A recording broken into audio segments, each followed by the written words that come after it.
تاجدار مدینہ صلی اللہ علیہ وسلم کی مبارک مطہرہ پاکیزہ عالی ذات عالیہ پہ درود و سلام عرض کرنے کے بعد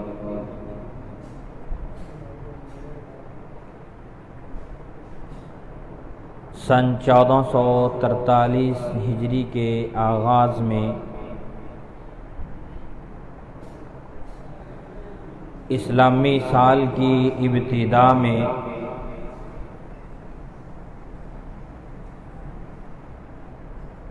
اسلام کے نام لیوا اسلام کے تابندہ ستارے اسلام کے جانباز سپاہی اسلام کے وہ مرد کلندر وہ مرد مجاہد کہ جن کے نام سے آج بھی اغیار آج بھی یہود و نصارہ لرزتے ہیں،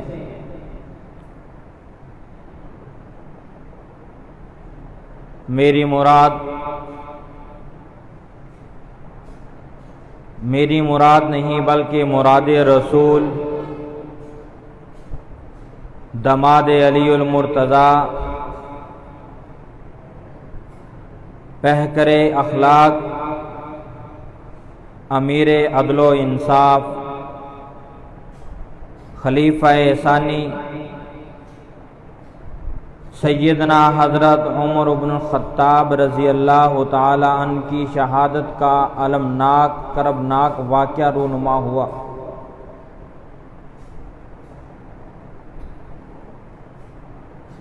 گزشتہ نشست میں یہ کہا تھا کہ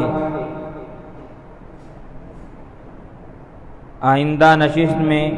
مناقب سیدنا عمر بن الخطاب پہ کچھ معروضات عرض کریں گے۔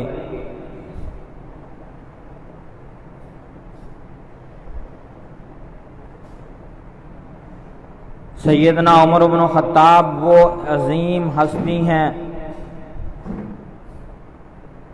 اسلام کے وہ مرد مجاہد ہیں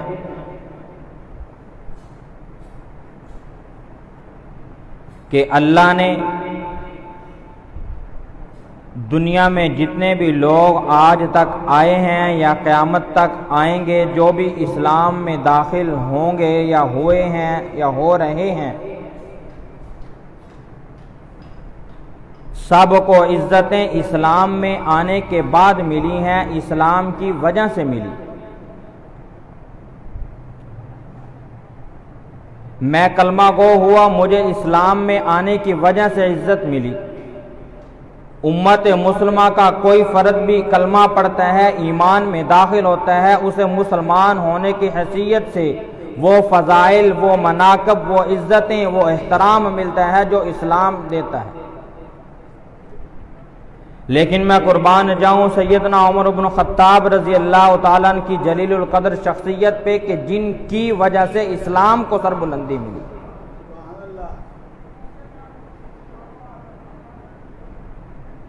اور سیدنا عمر بن الخطاب رضی اللہ تعالیٰ عنہ کا طرز زندگی اور آپ رضی اللہ تعالیٰ عنہ کے فضائل و مناقب اگر ایک نشست میں عرض کرنے کی کوشش کی جائے تو یہ بہت مشکل ہے، لیکن انتہائی اختصار کے ساتھ چند ایک معروضات آپ رضی اللہ تعالی عنہ کے اوپر مسجد نبوی میں دوران نماز 26 ذی الحجہ سن 23 ہجری کو قاتلانہ حملہ ہوا۔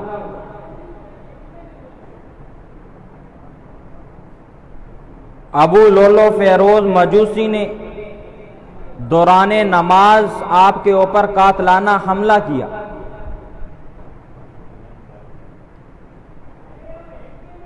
اور یہ حملہ اتنا دردناک تھا، یہ اتنا شدید تھا کہ اسی حملے کے زخموں کی تاب نہ لاتے ہوئے یکم محرم الحرام سن 24 ہجری کو سیدنا عمر بن الخطاب رضی اللہ تعالیٰ عنہ کا وصال ہوا، آپ کی شہادت۔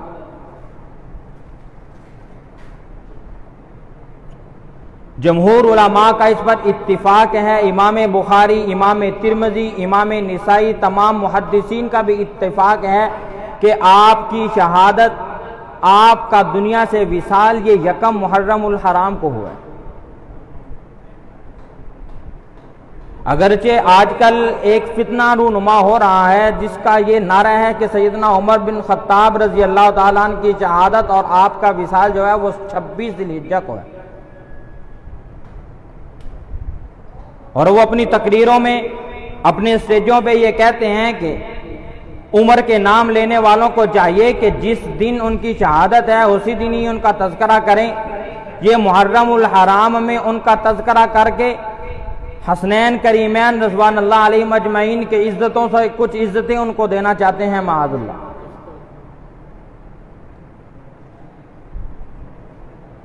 لیکن ان عقل کے اندھوں کو یہ پتہ نہیں کہ حسنین کریمین نے بھی جن سے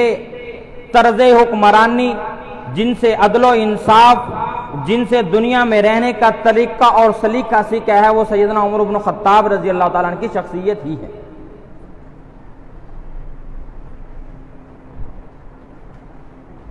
تو بالاتفاق ائمہ، بالاتفاق محدثین، آپ کا وصال، آپ کا دنیا سے جانا یہ یکم محرم الحرام سن 24 ہجری کو ہے۔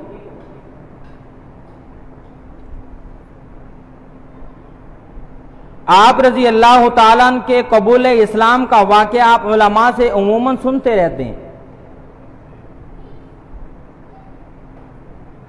آپ رضی اللہ تعالیٰ عنہ نے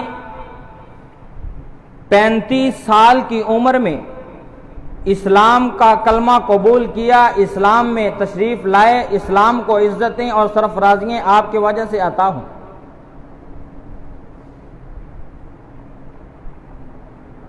اور آپ کی اسلام میں آنے کی دعوت اور آپ کا اسلام میں آنے کا ذریعہ احادیث کی کتابوں میں جو روایات ملتی ہیں وہ 2-4 ہیں، لیکن اسلام میں آنے کے بعد، اسلام میں داخل ہو جانے کے بعد 2, 4, 5 نہیں بلکہ 19 آیات کریمہ اللہ تبارک و تعالیٰ نے قرآن مجید میں سیدنا عمر بن خطاب کی موافقت میں اتاری۔ 19 مرتبہ فرش پہ جو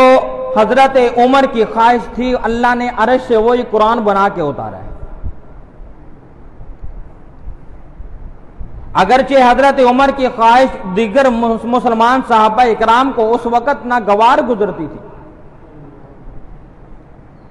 لیکن حضرت عمر کی سمجھداری، فراست، تدبر اللہ نے بچپن سے ہی ان کو عطا فرمایا۔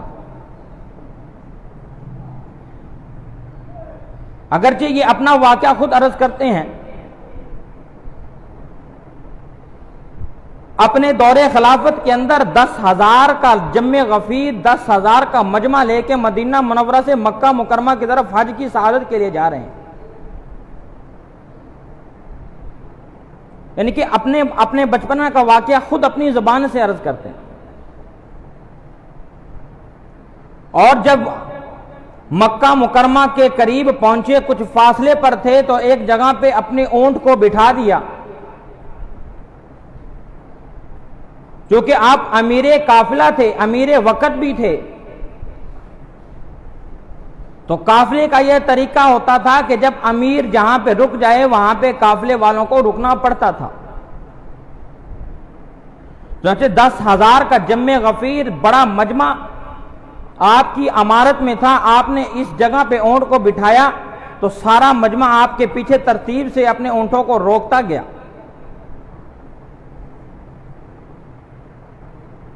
آپ نے جس جگہ اپنے اونٹ کو بٹھایا قریب ایک جگہ تھی، وہاں پہ بیٹھ کے غور و فکر کرنے لگے، اور کچھ غور و فکر کرنے کے بعد رونے لگ گئے۔ کچھ وقت گزرا تو پھر مسکرانے لگ گئے۔ لیکن آپ کا جلال، آپ کا رعب، آپ کا دبدبا اتنا تھا کہ صحابہ کرام جیسے عظیم شخصیات میں سے کسی کو ہمت نہیں ہو رہی تھی کہ حضرت عمر سے سوال کریں کہ گرمی کی شدت، پھر عرب کی گرمی، پھر دن کا وقت، اور اتنا بڑا مجمع ہے، 10,000 کا مجمع ہے، حج کی سعادت حاصل کرنے کے لیے احرام باندھے ہوئے ہیں، حج کو جا رہے ہیں، تو اس گرمی کے شدید موسم میں آپ نے یہاں پہ صاحبان کا سایہ نہیں، کوئی درخت نہیں، یہاں پہ دھوپ میں ہمیں بٹھایا ہوا ہے، کھڑا کیا ہوا ہے، کیا وجہ ہے؟ کسی کو ہمت نہیں ہو رہی پوچھنے کی۔ کچھ وقت گزرنے کے بعد ایک صحابی رسول رضی اللہ تعالیٰ نے ہمت کی اور کہا کہ امیر المومنین، آپ کو پتہ ہے کہ ہم کس جگہ جا رہے ہیں؟ کہا معلوم ہے، حج کی سعادت حاصل کرنے کے لیے مکہ مکرمہ میں جا رہے ہیں۔ فرمایا کہ امیر المومنین معلوم ہے کہ آپ کے ساتھ اور کتنا مجمع ہے؟ کہا کہ 10,000 کا لشکر ہے میرے ساتھ، 10,000 صحابہ اکرام ہیں میرے ساتھ، بما سواریوں کے ہیں۔ اور اس وقت اس زمانہ میں اپنی حج کی قربانی بھی ساتھ لے جایا کرتے تھے حجاج اکرام۔ تو حاجی اپنی سواریاں بھی ساتھ لے کے جا رہے ہیں، اپنی قربانیاں بھی ساتھ لے کے جا رہے ہیں، اپنے رستے کا سامان بھی ساتھ ہے اور خود احرام میں ہے۔ تو صحابی رسول نے کہا کہ امیر المؤمنین، شدید گرمی ہے اور حجاج اکرام احرام میں ہے، آپ نے اس جگہ پہ بٹھایا ہوا ہے، خیریت ہے؟ یہ جگہ کون سی ہے؟ اگر تو رسول اکرم صلی اللہ علیہ وسلم نے اس جگہ کو کوئی خاص اہمیت دی ہے تو ہمیں بھی بتائیے تاکہ ہم بھی اس جگہ کا وہی ادب و احترام کریں جو آپ کی نظر میں ہے۔ تو حضرت عمر بن خطاب مسکرانے لگ گئے، کہا وہ سوال کرنے والے، یہ وہ جگہ ہیں جہاں میں عمر اسلام لانے سے پہلے اپنے گھر کے، اپنے قبیلے کے اونٹ چرایا کرتا تھا اور میرے ابا مجھے یہاں پہ مارا کرتے تھے اور کہا کرتے تھے کہ عمر تجھے اتنی عقل بھی نہیں ہے، تجھے تو اونٹ چرانے نہیں آتے، تو کل کو بڑا ہو کے کیا کرے گا؟ یہ وہ جگہ ہے جہاں میں اپنے گھر کے، اپنے قبیلے کے اونٹ چرایا کرتا تھا۔ آج جب میرے اس جگہ سے گزر ہوا تو مجھ سے رہا نہ گیا اور میں یہاں پہ بیٹھ کے رونے لگ گیا کہ عمر تو اپنی اوقات کو تو یاد کر، تیرے باپ تجھے کیا کہا؟ ابن خطاب، اپنی اوقات کو تو یاد کر، تیرا باپ خطاب تجھے کیا کہا کرتا تھا کہ عمر تجھے تو اونٹ چرانے کی بھی عقل نہیں ہے، تو بڑا ہو کے کیا کرے گا؟ آج اللہ نے 22 لاکھ مربع میل پہ تیری حکومت قائم کر کے شاید تیرے باپ کو قبر میں بتا دیا ہوگا کہ تیرا بیٹا جس کو کل اونٹ چرانے نہیں آتے تھے، اسلام میں آنے کے بعد، اسلام لانے کے بعد اللہ کے نبی نے، اسلام نے انہیں اتنا مرتبہ اور مقام دیا کہ آج 22 لاکھ مربع میل پہ آدھی دنیا پہ حکومت قائم کر کے اسلام کا پرچم لہرا رہا ہے۔ تو فرمایا کہ یہ وہ جگہ ہیں جہاں میں اونٹ چرایا کرتا تھا۔ تو جب ایک صحابی نے سوال کیا نا تو پھر دوسرے کو بھی ہمت ہوگی کہ میں بھی پوچھ لیتا ہوں، ان کے ذہن میں بھی سوال تھا۔ کہا امیر المؤمنین، چلو یہ بات تو سمجھ میں آ گئی کہ یہ آپ کے اونٹ چرانے کی جگہ ہیں، آپ اس کی یادوں میں کچھ وقت یہاں پہ رک گئے ہیں، لیکن اس بات کا پتہ نہیں چلا کہ آپ کچھ وقت بیٹھنے کے بعد پہلے روئے ہیں پھر مسکرائے ہیں، اس کی کیا وجہ ہے؟ کہا میرے بھائی اس کی وجہ بھی وہی ہے جو میں سوال کا جواب دے چکا ہوں کہ رونا مجھے اس لیے آیا کہ میرا ابا مجھے یہاں پہ مارا کرتا تھا اور یہ کہا کرتا تھا کہ عمر تجھے تو عقل ہی نہیں ہے، تجھے تو اونٹ چرانے نہیں آتے، اور ہنسا مسکرایا اس لیے ہوں کہ مجھے تو اونٹ چرانے نہیں آتے تھے، آج اللہ نے مجھے 22 لاکھ مربع میل کی حکومت دے دی ہے اور میرے ہاتھوں اللہ تعالیٰ نے بے شمار علاقوں کو اسلام کی آغوش میں داخل کیا۔ تو بہرحال سیدنا حضرت عمر بن خطاب یہ اپنے بچپنے کا خود واقعہ اپنی زبان سے عرض کرتے ہیں، لیکن یہ ان کی زبان تھی۔ آج مجھے اور آپ کو جو ان کی بصیرت، جو ان کا تدبر، جو ان کی فہم و فراست نظر آتی ہے، ان کے بعد آج تک دنیا میں ایسی فہم و فراست اللہ نے کسی کو عطا ہی نہیں فرمائی۔ تو آپ رضی اللہ تعالیٰ عنہ خاندانی لحاظ سے بچپن سے ہی بہت جراری تھے، جفاکش تھے۔ اللہ تبارک و تعالیٰ نے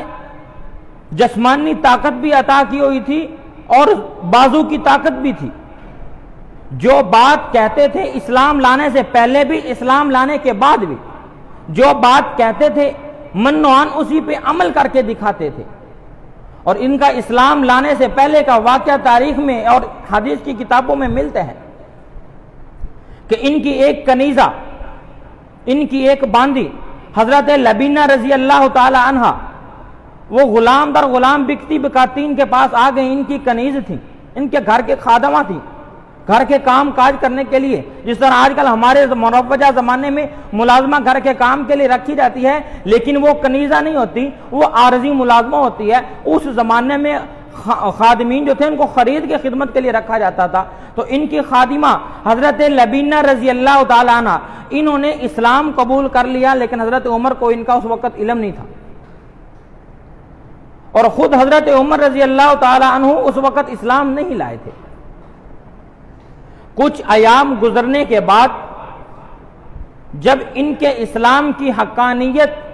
ان کے اسلام کی حقیقت ان کے آقا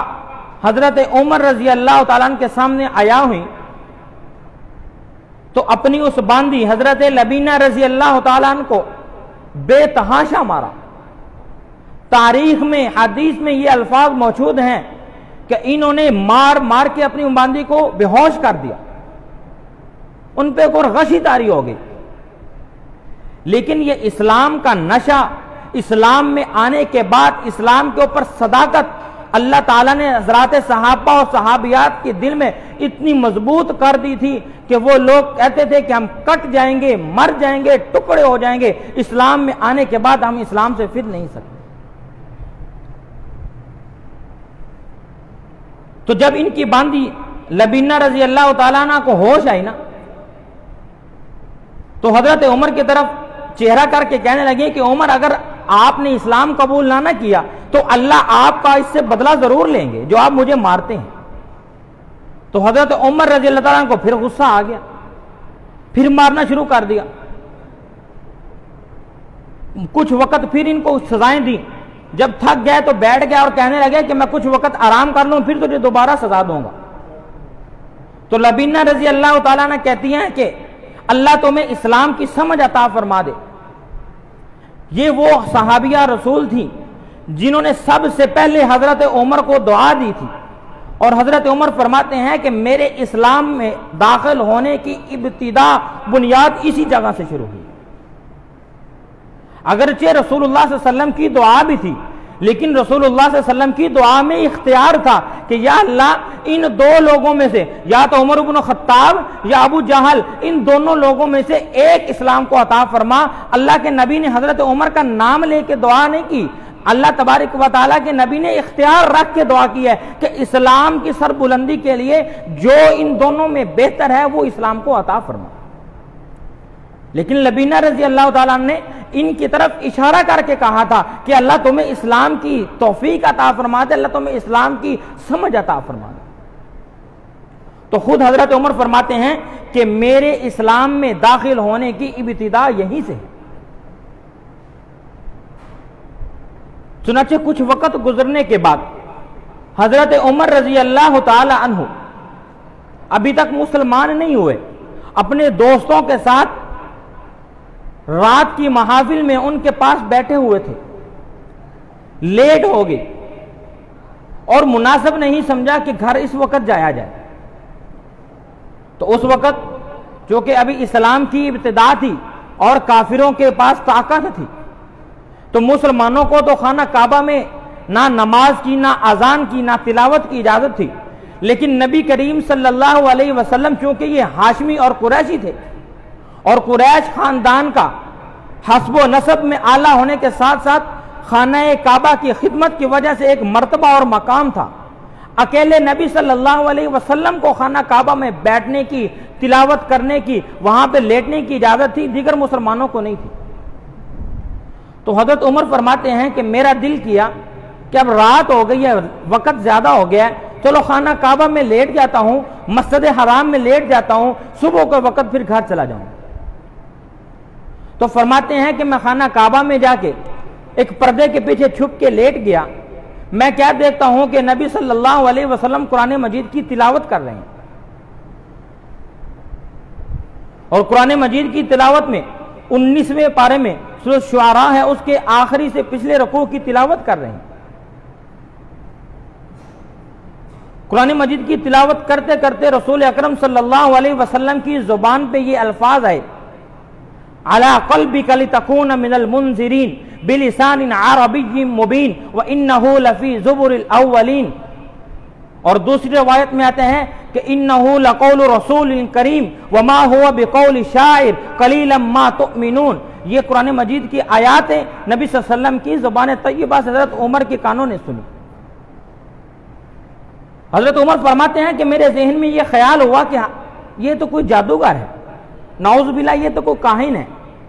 جیسے ہی میرے دل میں یہ خیال پیدا ہوا تو اللہ کے نبی صلی اللہ علیہ وسلم نے قرآن مجید کی یہ آیات کی تلاوت کی کہ وما ہوا بقول کاہن قلیلا ما تؤمنون ولا بقول کاہن قلیلا ما تشکرون تنزیل من رب العالمین، کہ یہ اللہ کی طرف سے یہ قرآن مجید اللہ کا کلام ہے، یہ کسی کاہن کی کتاب نہیں ہے، لیکن لوگوں کو اس کی بہت کم سمجھ ہے۔ تو حضرت عمر نے جب یہ الفاظ سنے تو خود فرماتے ہیں کہ میرے دل کے اندر اسلام کی حقانیت، اسلام کی وحدانیت، اسلام کی حقیقت وہ کھلنا شروع ہوئی۔ لیکن اس وقت چونکہ ابھی تک کفار کے ساتھ جو مراسم تھے، کفار کے ساتھ جو تعلقات تھے وہ اتنے مضبوط تھے کہ یہ ابتدا تھی، اس نے کچھ حقیقت دل میں ڈال ضرور دی تھی لیکن ابھی تک اس کا اثر نہیں ہوا۔ کچھ وقت گزرنے کے بعد اللہ کے نبی صلی اللہ علیہ وسلم کی دعا بھی مل گئی، قرآن مجید کی تلاوت بھی سن لی اور لبینہ رضی اللہ تعالیٰ عنہ کی دعا بھی مل گئی۔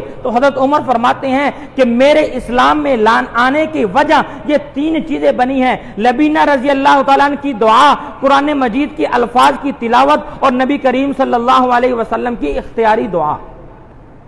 چنانچہ حضرت عمر رضی اللہ تعالیٰ عنہ اسلام کی آغوش میں سن 690 میں داخل ہوتے ہیں اور آپ کی عمر 35 سال ہے۔ سید الشہداء حضرت امیر حمزہ رضی اللہ تعالیٰ عنہ کے قبول اسلام کے 3 شخصوں کے بعد اور 3 دنوں کے بعد سیدنا حضرت امیر حمزہ پہلے اسلام لائے، آپ کے 3 دن کے بعد اور 3 مسلمانوں کے اسلام لانے کے بعد حضرت عمر بن خطاب رضی اللہ تعالیٰ عنہ کو اللہ نے اسلام کی دولت عطا فرمائی۔ اور جس طرح یہ اسلام سے پہلے مسلمانوں کے حق میں جلالی اور جراری تھے، اسلام لانے کے بعد ایسے ہی کافروں کے حق میں یہ جراری بنے، اور اللہ نے پھر ان کے ہاتھوں جتنی اسلام اور مسلمانوں کو ترقی عطا فرمائی ہے، جتنی اسلام اور مسلمانوں کو بلندی اور سرفرازی عطا فرمائی ہے، آج تک اس کی مثال نہیں ملتی۔ ان کے اسلام لانے کے بعد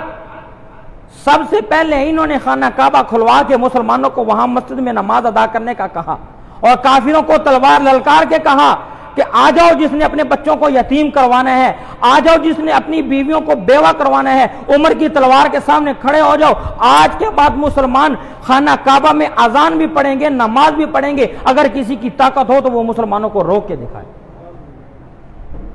تو اسلام میں آنے کے فوراً بعد،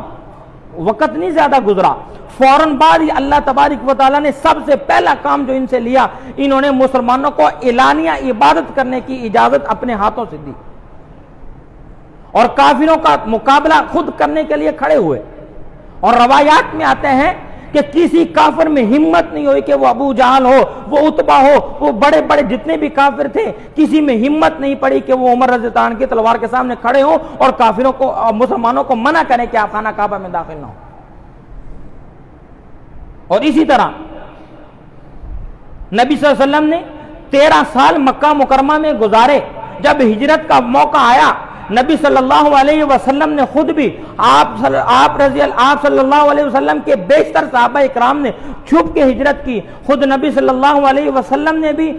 اعلانیہ ہجرت نہیں کی، بغیر اعلان کی ہجرت کی، سوائے سیدنا عمر رضی اللہ تعالیٰ عنہ کے۔ آپ نے اعلانیہ ہجرت کی ہے اور خانہ کعبہ میں نفل ادا کر کے یہ اعلان کیا تھا کہ میں عمر بن خطاب ہجرت کر کے مدینہ جا رہا ہوں، کوئی کافر اگر مجھے روک سکتا ہے، کسی میں ہمت ہے مجھے روک لے، کسی کو بازو میں اتنی طاقت ہے کہ وہ عمر کی تلوار کا مقابلہ کرے تو وہ آئے میرے ساتھ مقابلہ کرے، میں عمر اعلانیہ طور پہ مدینہ جا رہا ہوں۔ سارے صحابہ میں نبی صلی اللہ علیہ وسلم سمیت جتنے بھی مسلمان تھے سب نے چھپ کے ہجرت کی، غیر اعلانیہ ہجرت کی۔ حضرت عمر وہ واحد صحابی رسول تھے جنہوں نے اعلانیہ ہجرت کی اور کہا کہ میرے بازو کے سامنے کس کی طاقت ہے وہ آ جائے، میرے ساتھ لڑنے کی کس میں ہمت ہے وہ آ جائے، میں عمر ہجرت کے لیے جا رہا ہوں۔ تاریخ گواہ ہے کسی کے تلوار نیام سے باہر نہیں آئی، حضرت عمر دن میں ہجرت کر کے گئے ہیں، اعلانیہ ہجرت کر کے گئے ہیں۔ اور یہ تو آپ کے ابتدائی کارنامے ہیں۔ اسلام میں جب ان کو خلافت کے منصب پہ اللہ نے فائز کیا، کیونکہ اسلام میں نبی صلی اللہ علیہ وسلم کے وصال کے بعد جو خلافت کا سلسلہ چلا ہے اس میں اللہ تعالیٰ کی آرام من جانب اللہ شامل تھی، کیونکہ نبی صلی اللہ علیہ وسلم کے بارے میں قرآن مجید میں اللہ نے فرمایا کہ وَمَا يَنْطِقُ عَنِ الْهَوَىٰ إِنْ هُوَ إِلَّا وَحْيٌ يُوحَىٰ، نبی اپنی مرضی سے بول نہیں سکتا۔ اللہ کے نبی صلی اللہ علیہ وسلم نے اپنی زندگی میں ابو بکر کو اپنا مسلح دیا، پتہ چلا کہ اللہ کی مرضی تھی، اللہ کے نبی نے اپنی مرضی سے ابو بکر کو مسلح نہیں دیا، اللہ کی مرضی تھی، ابو بکر کو مسلح ملا۔ ابو بکر نے اپنی زندگی میں ہی حضرت عمر کا خلافت کے لیے انتخاب کر دیا، پتہ چلا کہ اللہ کی مرضی تھی تو ان کا انتخاب ہوا۔ ابو بکر جب مسلح پہ اپنی مرضی سے نہیں آئے، خلافت پہ منصب پہ اپنی مرضی سے نہیں آئے، تو عمر کو وہ اپنی مرضی سے کیسے متعین کر سکتے ہیں؟ اللہ نے ان کو من جانب اللہ یہ الہام یا نبی صلی اللہ علیہ وسلم کی جو تعلیمات تھی ان کی شکل میں جو اللہ تبارک و تعالیٰ نے فراست عطا فرمائی تھی، اسی فراست کی وجہ سے حضرت عمر کا انتخاب حضرت ابو بکر نے خود کیا تھا۔ ان کی جو آگے حقیقت ہے، انہوں نے اسلام کے لیے کتنی قربانیاں دی اور اسلام کے لیے کیا کارنامے سر انجام دیے، انشاءاللہ پھر کسی نشست میں عرض کریں گے۔ لیکن یہ سننے والا عنوان ہے، یقین جانے آپ مسلمان ہیں، سیدنا عمر کے واقعات کو اپنے گھروں میں اپنے بچوں کو پڑھایا کریں۔ آج ہمارے بچے بزدل کیوں ہیں؟ آج ہمارے بچوں کو جو کہ نہ سکولوں میں، نہ کسی رفائی اداروں میں، نہ کسی جگہ پہ نہ جہاد سنایا جاتا ہے، نہ بڑھایا جاتا ہے، لیکن ہماری تعلیمات کا یہ حصہ ہونا چاہیے۔ اگر ہمارے بچوں کے اندر سیدنا عمر ایک صحابی رسول کے واقعات کو پروموٹ کیا جائے، اگر انہی کے واقعات کو، انہی تعلیمات کو، انہی کی تعلیمات کو اگر اپنے بچوں میں سنایا جائے، یقین جانے ہمارے بچے بہادر، ہمارے بچے مجاہد آج بھی پیدا ہو سکتے ہیں۔ آج ہمارے بچوں سے ان چیزوں کو دور رکھ کے یہ بات ان کو سمجھا دی گئی کہ آپ کا اسلام کے اور قرآن مجید کے ان مفاہیم، ان مضامین کے ساتھ کوئی تعلق نہیں ہے جن کے اندر جہاد کا حکم دیا گیا ہے، جن کے اندر مسلمانوں کے مجاہدین کے جو بہادری اور شجاعت کے واقعات ہیں، آپ کا ان کے ساتھ کوئی تعلق نہیں۔ آپ تو افہام و تفہیم والے ہیں، آپ تو ساتھ مل کے بیٹھنے والے ہیں، لہذا آپ نے ایسی کوئی بات نہیں کرنی۔ لیکن مسلمانوں، قیامت تک جہاد باقی رہنا ہے، ان شجاعت والوں بہادروں کے واقعات بھی باقی رہنے ہیں، اور جو کل کا دن ہے یہ بھی ہمیں یہ تقاضا کرتا ہے۔ آخری بات عرض کر رہا ہوں، اگرچہ وقت اوپر ہو گیا ہے، آخری بات، کل آنے والا دن یہ ہم سے تقاضا کرتا ہے کہ ہم اپنے بچوں کو اپنی تاریخ سے دور نہ کریں۔ خدا را ہمارے بچے اگر ہماری تاریخ سے دور ہو جائیں گے تو وہ وقت دور نہیں کہ جب ہمارے اوپر وہ لوگ اس طرح غالب ہوں گے کہ وہ اپنے پنجے میں ہمیں جکڑ لیں گے، اور پھر ہمارے پاس سوائے اپنے آپ کو ڈپریشن میں ڈالنے کے، سوائے سوچو بچار کے اور کچھ نہیں بچے گا۔ اگر ہمارے بچے ہماری تاریخ سے واقف رہیں گے، ہمارے بچے، آج کا بچہ کل کا معمار ہے، آج کا نونہال کل کا معمار ہے۔ اگر ہمارا بچہ ہماری تاریخ پاکستان، ہماری تاریخ اسلام سے واقف نہیں ہوگا تو میرے دوستو یہ بچہ کبھی بھی بہادرانہ کوئی بات نہیں کرے گا، کبھی بھی دلیری والی، شجاعت والی بات نہیں کرے گا۔ جب یہ ہمارا بچہ بہادرانہ کوئی بات نہیں کرے گا، بہادرانہ کوئی اقدام نہیں اٹھائے گا، تو پھر وہ کافر، وہ اغیار ہمارے اوپر مسلط ہو جائیں گے۔ کچھ مسلط ہو چکے ہیں، کچھ ہو جائیں گے۔ اگر ہمارے بچے ہماری تاریخ سے واقف رہیں گے تو یہ ہمارے بچے، ہمارے آج کے نونہال کل کے معمار، یہ ان کا مقابلہ ڈٹ کے کریں گے، اور انشاءاللہ ثم انشاءاللہ قیامت کی صبح تک پاکستان مسلمان اسلامی زندہ رہیں گے۔ پاکستان میں رہنے والے مسلمان دنیا کے کسی کونے میں رہنے والے مسلمان جب تک اللہ تبارک و تعالیٰ کے ہاں ان کے لیے زندگی ہے یہ زندہ رہیں گے، اور یہ ہمارا ملک مملکت خداداد اسلامی جمہوریہ پاکستان قیامت کی صبح تک قائم رہے گا۔ لیکن شرط یہ ہے کہ ہمارے آنے والے مستقبل کے معمار یہ ہماری تاریخ سے واقف ہوں۔ اللہ رب العزت ہمیں ان شہداء کی قربانیوں کو جنہوں نے اسلام کے لیے قربانیاں دی ان کی بھی قدر کرنے کی توفیق عطا فرمائے، اور ان شہداء کی قربانیوں کی بھی قدر کرنے کی توفیق عطا فرمائے جنہوں نے یہ خطہ ارض ہمیں لے کے دینے کے لیے اپنا جان، اپنا مال، اپنا تن من، اپنی بیوی بچے سب کچھ قربان کر دیے۔ اللہ رب العزت ہمیں ان کی قربانیوں کی قدر کی توفیق عطا فرمائے۔ وآخر دعوانا ان الحمدللہ رب العالمین، سنت ادا فرمائے۔